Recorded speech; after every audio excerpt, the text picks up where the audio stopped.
Hello viewers, আপনারা দেখতে পাচ্ছেন আমি অনেক আসলে সারাদিন অনেক কষ্ট করেছে এগুলা রান্না করতে গিয়ে। মাংসগুলা আনছে আরিফকে বাজারে পাঠানো হয়েছে মাংসগুলো আনার জন্য। এখানে সালাদগুলো কিনে আনছে, কিনে পানিগুলো নেওয়া হয়েছে।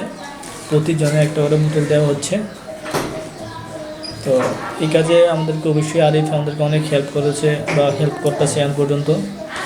তো সেই সকাল 8টা থেকে এখন প্রায় 2টা বেজে যাচ্ছে। সেই 8টা থেকে আমরা এইগুলো রেডি করতেছি, কাজে নিয়োজিত আছি শুধু আপনাদের ভালোবাসার জন্য। আপনাদের সাপোর্ট পেলে আমরা আরও ব্যাপক পরিসরে যাতে আয়োজন করে মানুষকে খাওয়াতে পারি সেটাই চাই। তার জন্য অবশ্যই আপনাদের সাপোর্টটা সবার আগে দরকার। তেমনও হয়ে গেছে দেখতেছেন। সকাল 8টা থেকে আমি মশলা বাটা, তারপর মাংসগুলো রান্না করা, ভাত রান্না করা, সালাদগুলো প্রসেস করা, সবগুলোই কিন্তু মিমের অবদান সবচেয়ে বেশি আমি মনে করি।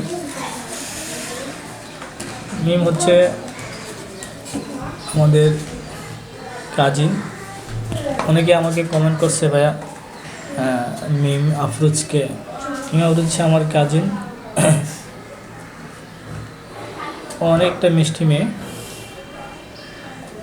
আমাদের এই বিলাল ফাউন্ডেশনে উনি নিয়মিত আছে বা উনি থাকবে।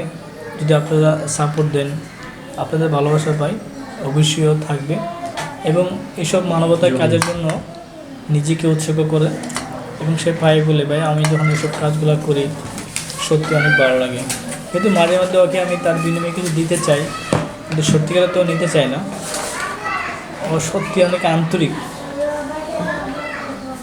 ওর বাসার যেহেতু ও পড়ালেখা করে, অন্যান্য কাজ আছে সাথে, ওই কাজগুলো বাদ দিয়ে সারাদিন আজকে আমাদেরকে সময় দিয়েছে।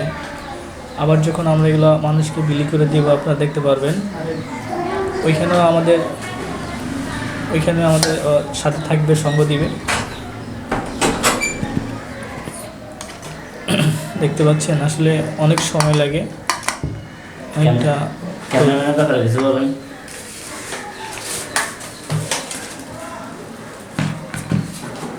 মিমকে হেল্প করার জন্য আরিফ সবসময় আছে বা থাকে। মিম তো আসলে দোকানে বা মার্কেটে তো বাজারে যেতে পারে না, তো সেই কাজে আরিফ আমাদেরকে অনেকটা হেল্প করে, সহযোগিতা করে।